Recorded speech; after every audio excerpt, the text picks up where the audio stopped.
Thank you, Abdulaziz, for the lovely report. I'm sure that the atmosphere out there was amazing.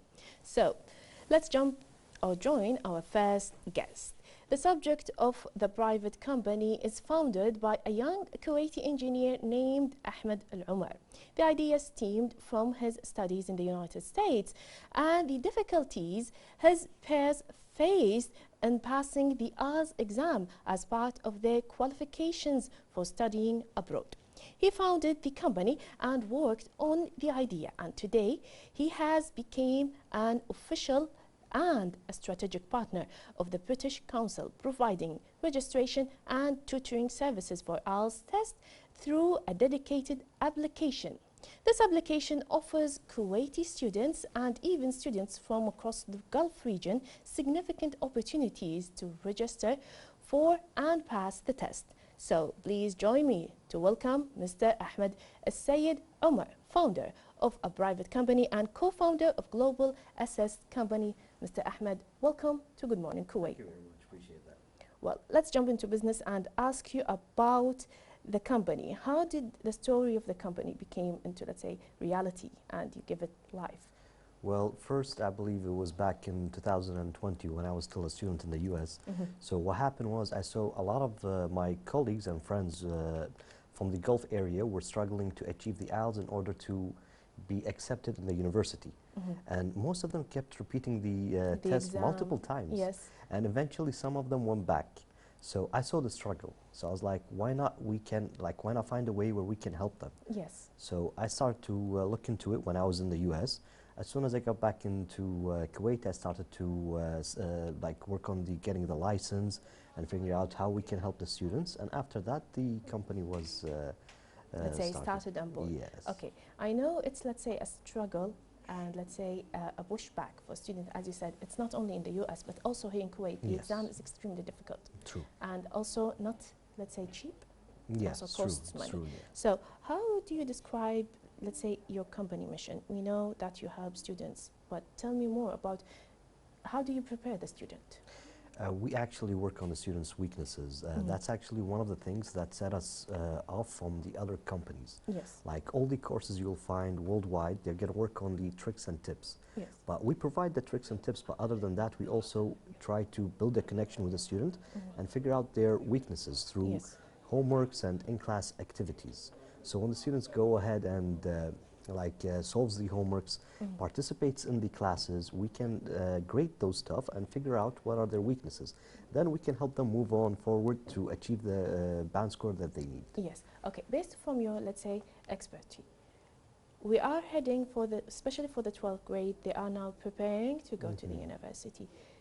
What kind of procedures students need to take from now, not to wait for the second term? Yes, to be honest, it's better to even take it earlier on the 11th grade, because as you know, the IELTS test is valid for 2 years. Yes. The report is valid for 2 years. Exactly. So why leave it to the last second? Usually students, when they graduate high school, they have a short time to get into the scholarships, get the approval from the universities. So instead of waste that time, just achieve it during a summer break or during your spring break. That will also exclude, let's say, the pressure from the student. Yes, of course, okay. Why it's only valid for 2 years? Once I heard that the French equivalence of the test is valid for life. Yeah. But the AZ, it's 2 years. Why? To be honest, I'm not actually sure why is that, but it's true, it's a hustle. Yes. Because once you get it, say for example, you scored, I took actually the IELTS the first time back in 2014. I scored at 6.5. 3 or 4 years into my studies in the US, I eventually had to retake the IELTS or take a equivalent test in the US. So that was a struggle for me because first of all, as a student, I had to pay fees, I had to take you also test, have your obligations, own, studies, homework. That's pretty much so it's just like another headache that you could spare me the agony. But one more thing, let's say I'm a student right now here in Kuwait. What is the biggest challenge I may face? We know that there is the private schools and the government schools. Yes. What is the big challenge for both scales? I mean, I think the main concern is the deadlines. It's not much of the government on this because the IELTS, it's not an English test. It's a communication test. Exactly. So it's people usually think that I need a huge vocabulary for the IELTS. I need to be really good in English. This is what they tell us. You have, let's say, abundant vocabulary to pass, let's say, the oral exam. Yeah, no, the speaking test, it's basically, if you can deliver your message in the simplest form, is better than using a huge amount of or big complicated vocabulary and not sending the right message. Exactly. So the simpler it is, the higher grade you will get. Okay, how about, let's say, okay, I'm from, let's say, governmental schools.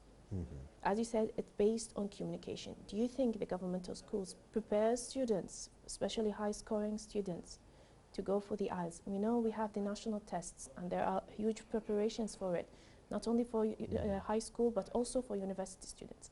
But do you think that the Ministry of Education need to prepare students, regardless of their, let's say, future plans for the IELTS? Yes, of course. This goes not just for the government schools, also for the private schools, because the IELTS test is basically a requirement needed from the university.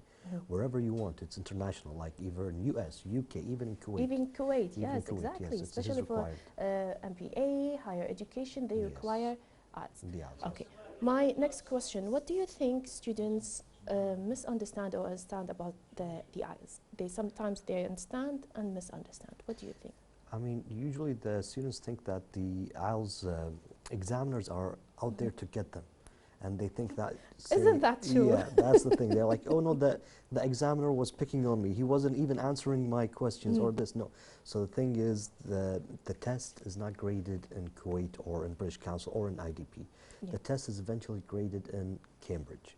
So they have to enter over there, not thinking, like, not stressing about the examiner. It's not. Just it's not personal. It's yes. It's, let's say, it's not personal, but this is you. Yes. But it's also an obstacle.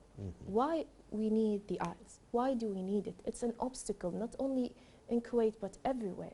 My dreams could end and vanish because I don't want to curse, but because of a silly test. True. See, the thing is that English is usually the main language around the world, so it's testing your communication. It's the English proficiency. So, thing is, they don't want you to be going out there to a country and not able to communicate. Yes. So instead of holding an app and translating, you'll be able to communicate. And plus, all the higher education requires English.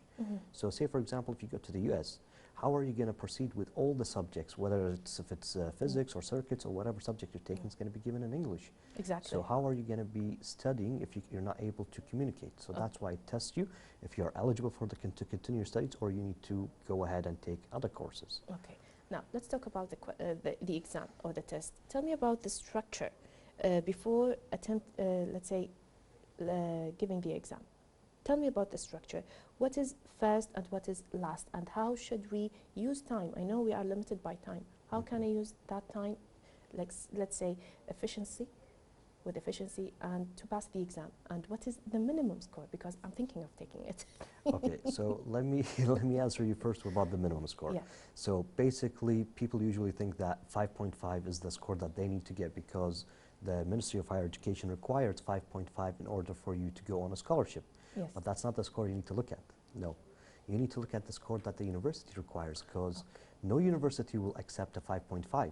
Most of them require a 6 and above. Exactly. So instead of aiming for 5.5, aim for the highest grade you can get. Don't aim for the bare minimum, go Yes. higher. Yes. Okay, tell me about the structure. If I enter the exam, what is the first thing I will be tested? The thing is, you're going to be tested in 4 skills. You got the speaking, the reading, the listening, and the writing. Yes. Usually, not usually, it goes like this. The reading and listening and writing is a one test. You're going to be seated, taking the whole test together, one after another. What the time? Usually, the writing is going to be an hour. Okay.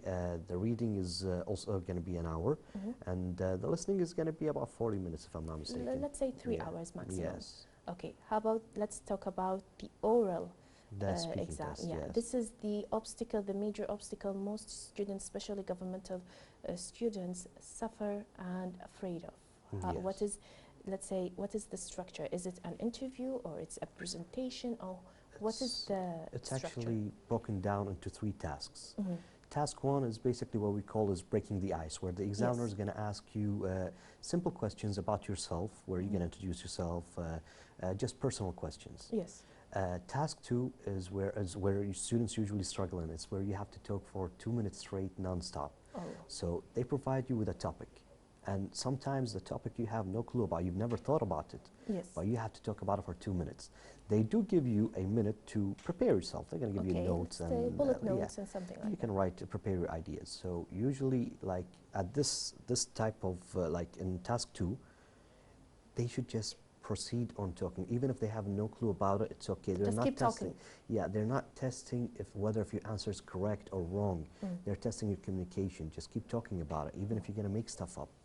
It doesn't have to be right, even if it's something you never thought about or don't have an idea about it. Just keep on talking. It's going to come easily. As I said, if you take a deep breath and keep talking without any interruption or any kind of distraction, it's going to flow like that for not only 2 minutes, but maybe 3 or 4 minutes. Yes. So, Mr. Ahmad Omar, thank you very much for joining us on No Good Morning problem. Kuwait. We wish you all the best in your private company and also in your general life. Appreciate it. Thank you for your time. My dear viewers, thank you for joining us now with Mr. Ahmad Alsayed Omar. And now we're going to take a break and continue with Good Morning Kuwait.